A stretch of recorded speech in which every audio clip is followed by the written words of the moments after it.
warahmatullahi wabarakatuh. Perkenalkan, nama saya Muhammad Ridho dari Teknik Listrik dan Instalasi. Akan menjelaskan rangkuman bab 5 dan bab 7, di mana bab 5 itu adalah relay jarak dan bab 7 adalah proteksi pada saluran kompleks. Jadi karena keterbatasan alat di sini, kami tidak mempunyai di sini, jadi saya menjelaskan saja di laptop.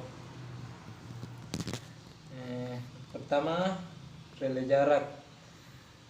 Dengan semakin kompleks dan berkembangnya jaringan sistem tenaga listrik, baik ukuran maupun luasnya jaringan, koordinasi sistem proteksi antar perangkat sistem adalah hal yang penting untuk mendapat perhatian. Seiring dengan perkembangan tersebut, kecepatan proteksi dalam kondisi relay menjadi hal yang sangat penting. Pada umumnya, proteksi utama yang banyak dilakukan pada saluran transmisi adalah relay jarak, sedangkan relay arus biasanya hanya sebagai pengaman cadangan. Dibanding relay arus lebih, penggunaan relay jarak sebagai perangkat pengaman saluran transmisi praktis lebih baik, karena relay ini tidak begitu terpengaruh dengan besarnya arus gangguan dan lagi pula tidak begitu terpengaruh dengan perubahan sumber daya. Selanjutnya, prinsip dan kinerja relay jarak. Mengikat impedansi saluran transmisi berbanding lurus dengan panjangnya, maka dengan mengukur impedansi saluran itu kita dapat mengukur jarak antar titik pengukuran, yaitu pangkat saluran dengan titik pada saluran tersebut. Dengan menggunakan prinsip pengukuran ini, maka relay impedansi jarak dikatakan sebagai relay jarak. Prinsip dasar pengukuran proteksi jarak adalah dengan membandingkan hasil pengukuran besar tegangan dengan arus yang mengalir pada saluran tersebut.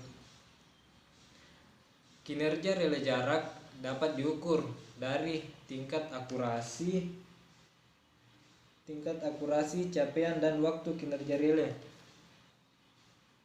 Sedangkan akurasi capaian adalah perbandingan nilai aktual capaian ohm dengan nilai setelah impedansi yang dinyatakan dalam ohm. Dengan demikian, akurasi capaian sebenarnya tergantung dari tegangan yang dirasakan relay pada saat gangguan. Selanjutnya, pengaruh rasio impedansi sumber dan saluran. Yang pertama itu pengaruh rasio impedansi sumber dan impedansi saluran terhadap tegangan relay pada berbagai arus dan gangguan sistem tegangan listrik. Yang kedua, pada gangguan tanah, impedansi sumber tergantung pada metode sistem pentanahan jaringan di belakang relay tersebut. Ya, selanjutnya zona proteksi. Prinsip dasar proteksi didasari atas karakteristik pengukuran jarak gangguan yang bisa disetel atas lebih dari satu zona proteksi. Yang pertama adalah zona 1 dengan waktu trip sesaat, kemudian proteksi zona 2, zona 3, dan seterusnya berturut-turut dengan waktu yang trip yang lebih lambat. Yang pertama saya menjelaskan zona 1 adalah daerah proteksi relay jarak yang paling penting dan kritis dibanding zona proteksi yang lainnya. Yang kedua, zona 2. Secara teoritis, zona 2 adalah proteksi relay mulai ujung akhir proteksi zona 1 hingga sisa saluran yang tidak tercakup, termasuk sebagian saluran berikut.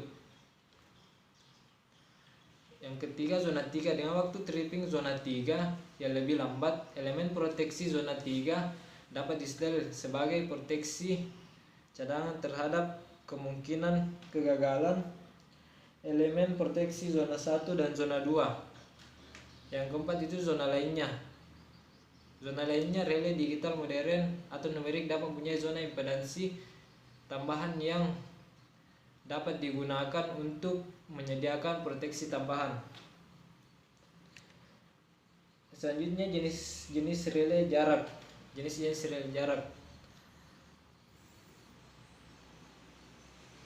Beberapa relay numerik tertentu yang terdapat berbagai industri dilengkapi dengan perangkat yang bisa digunakan untuk melakukan pengukuran nilai dengan pangkat yang bisa digunakan untuk melakukan pengukuran nilai absolut.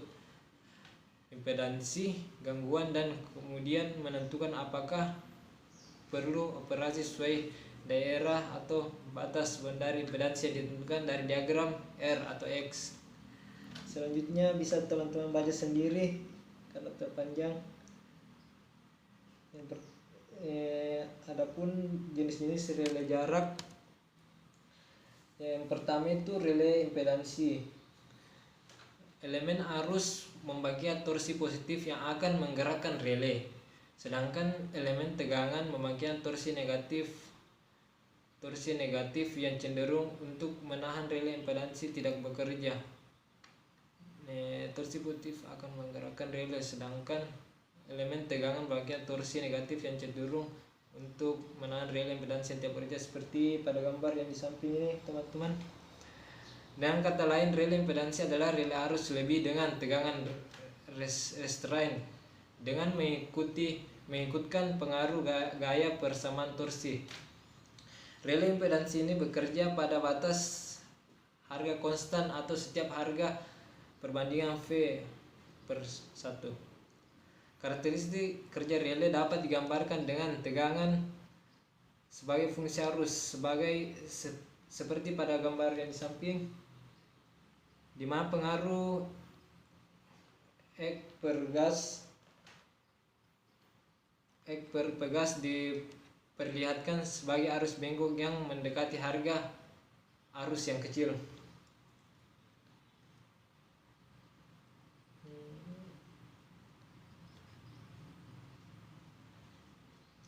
Pada saluran transmisi sebuah relay impedansi biasanya dari 1 unit direksional D, 3 unit relay kecepatan tinggi Z1, Z2 dan Z3, dan 2 unit elemen Z2T dan Z3T bersama dengan unit-unit lain seperti pada gambar yang di samping. Ketiga unit impedansi dengan Z1, Z2 dan Z3 dengan kerja masing-masing saling independen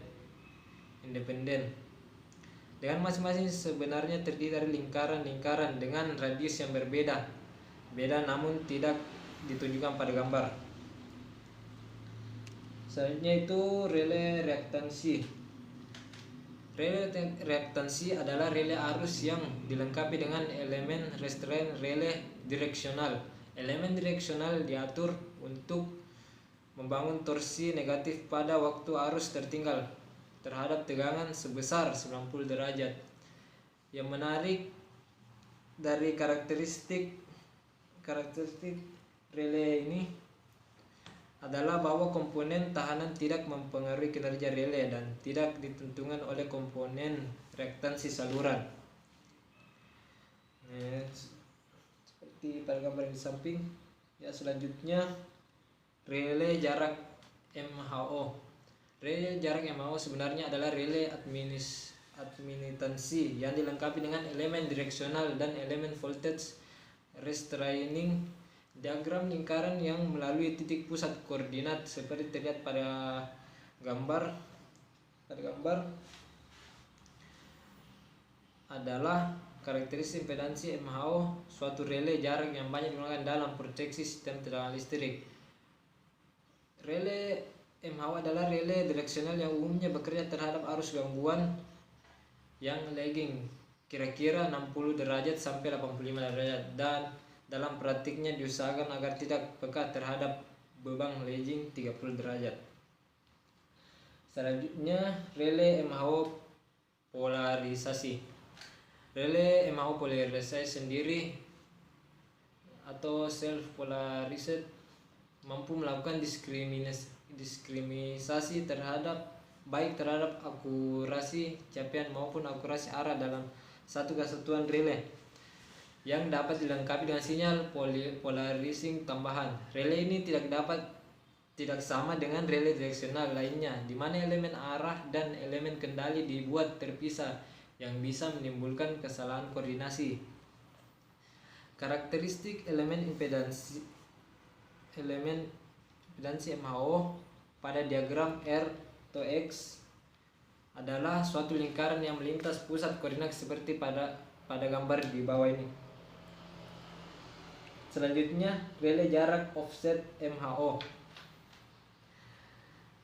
Kelemahan relay karakteristik MHO atau relay impedansi direksional yang dipopularisasi sendiri adalah ketidakakuratannya pada gangguan-gangguan yang sangat dekat dengan lokasi relay.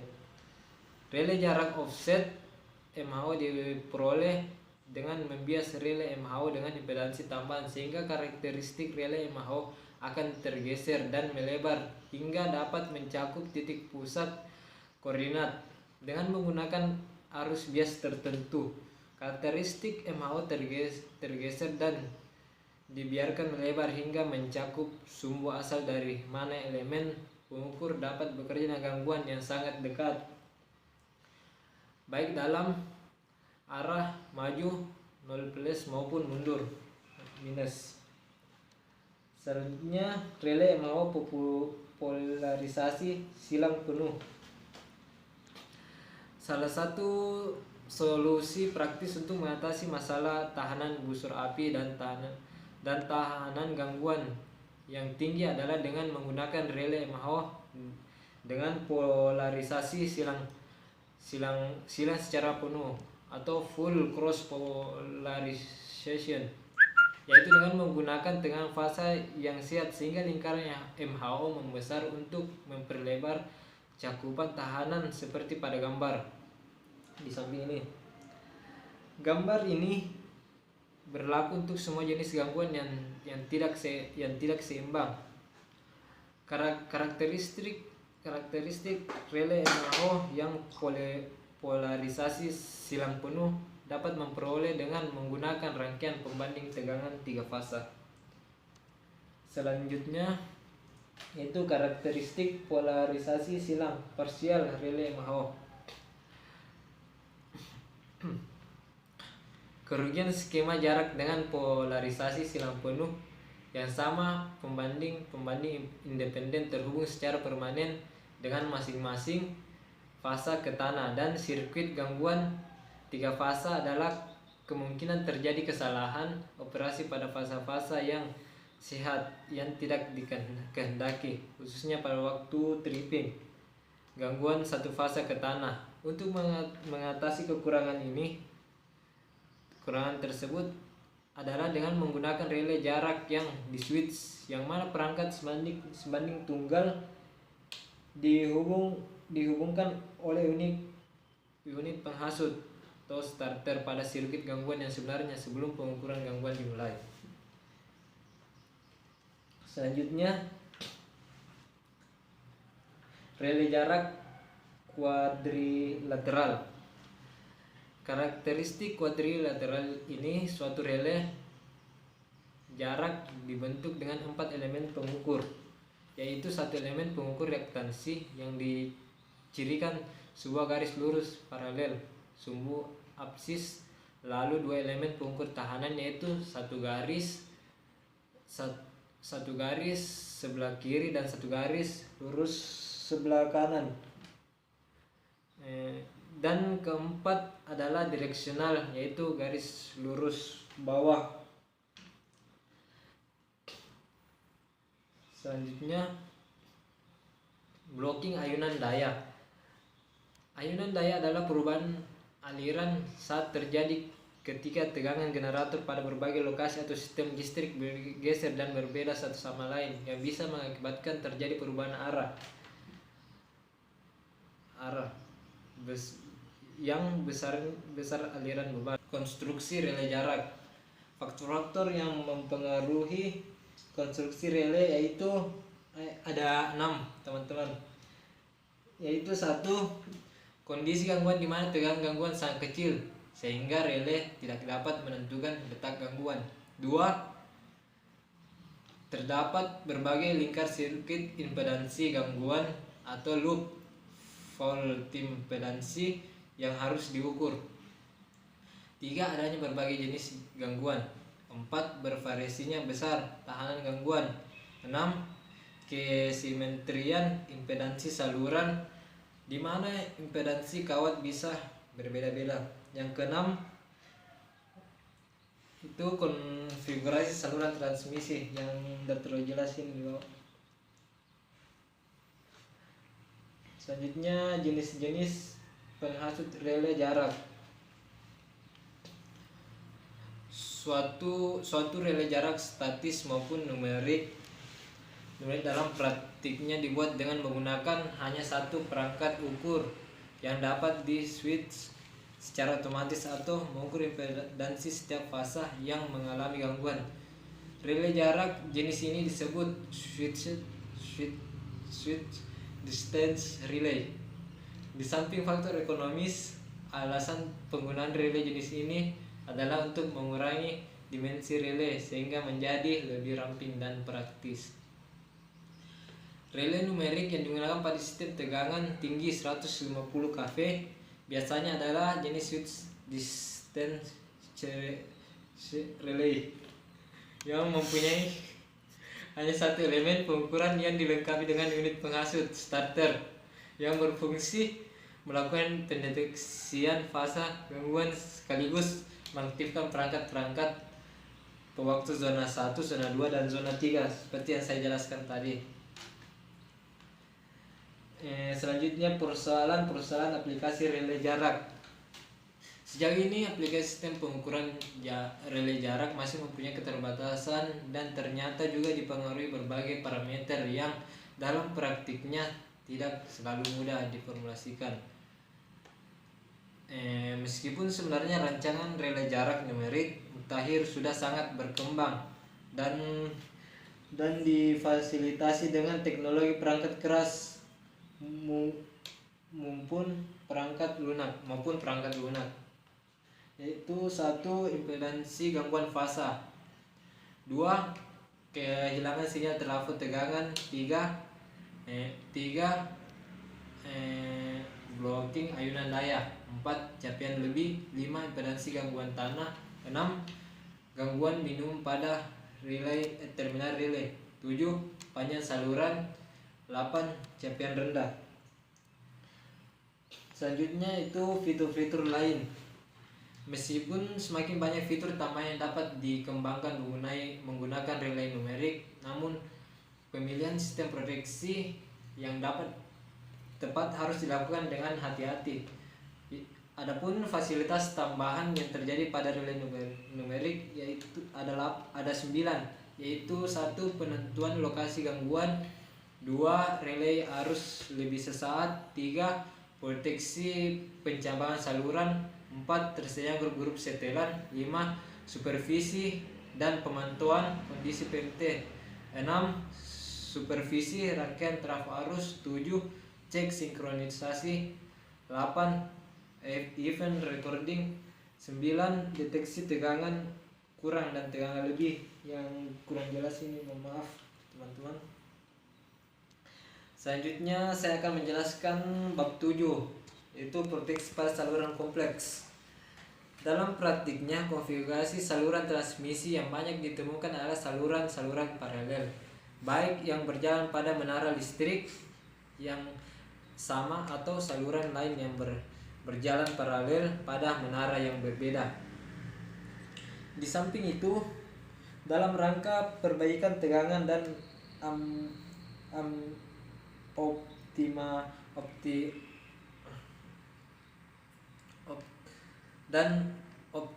optimisasi pengendalian aliran daya, terdapat juga saluran transmisi yang terhubung secara seri dengan kapasitor atau secara paralel dengan reaktor. Selanjutnya saluran paralel. Yang pertama itu penjelasan, yaitu saluran paralel.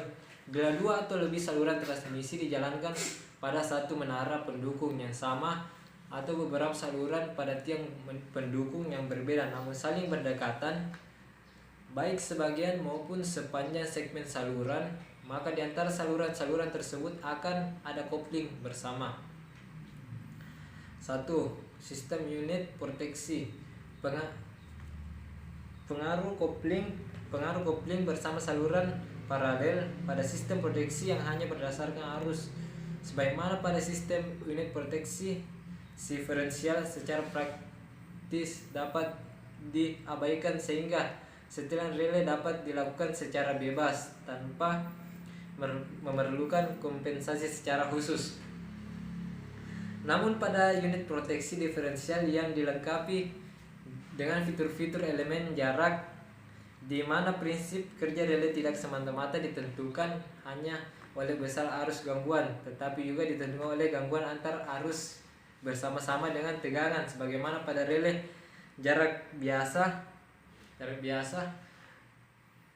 maka pengaruh kopling bersama antara saluran-saluran paralel tersebut perlu diperhitungkan. 2. Proteksi jarak. Proteksi jarak ada itu, yang pertama itu gejala arus balik. Gejala arus balik pada saluran paralel dapat menyebabkan kesalahan operasi sistem proteksi. Misalnya pada dua sistem pembangkit yang terhubung pada kedua ujung saluran. Ya, yang selanjutnya itu capaian rendah pada saluran paralel. Gangguan yang terjadi pada saluran di luar daerah skema proteksi, misalnya gangguan yang terjadi di luar terminal ujung remote, seperti pada saluran paralel bisa menyebabkan relay mengalami capaian kurang meskipun relay tersebut disetel mampu mencapai titik gangguan yang berbeda di ujung remote. Selanjutnya, skema unit proteksi saluran banyak gardu.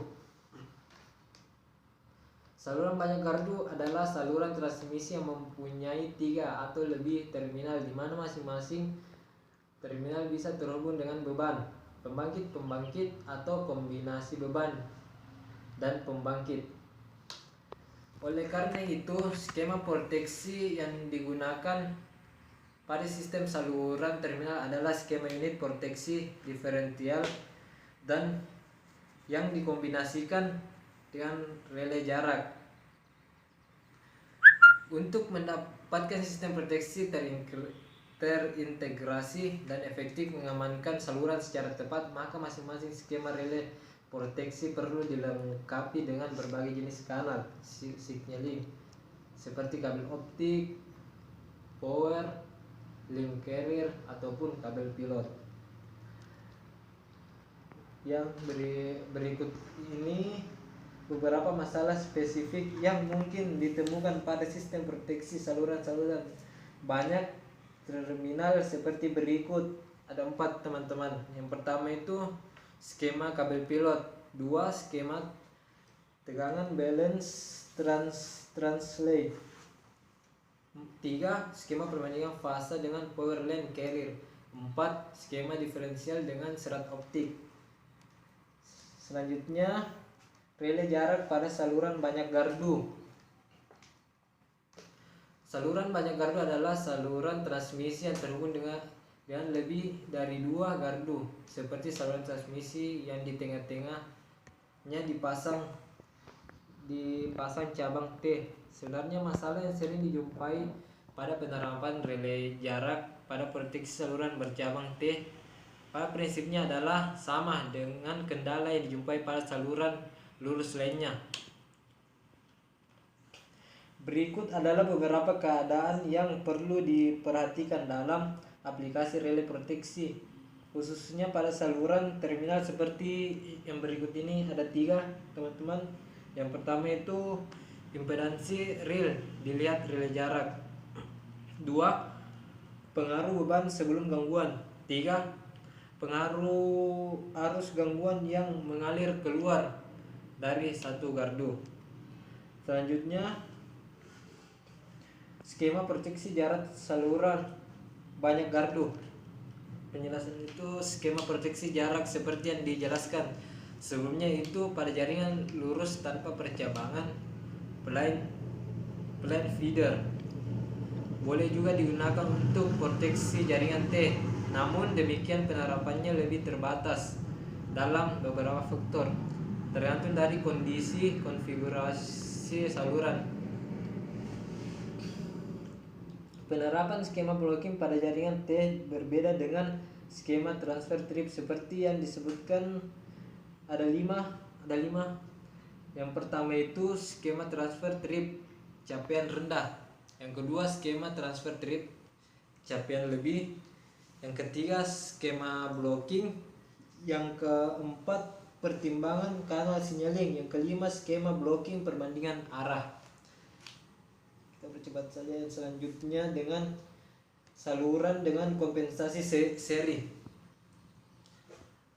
Jelasin saluran transmisi dengan kompensasi seri dimaksudkan untuk memperbesar kapasitas saluran daya, baik untuk kebutuhan saluran beban ataupun untuk keperluan stabilitas. Namun penerapan kapasitor kompensasi seri pada saluran transmisi dapat menimbulkan beberapa masalah pada sistem relay proteksi. Contohnya itu yang paling umum adalah kondisi terbaliknya tegangan gangguan terhadap tegangan sumber. Sekian dan terima kasih teman-teman. Sebelum saya menutup presentasi atau video saya kali ini, saya ingin mengajak teman-teman jangan lupa like dan subscribe video saya ini. Teman-teman, terima kasih. Sekian. Assalamualaikum warahmatullahi wabarakatuh.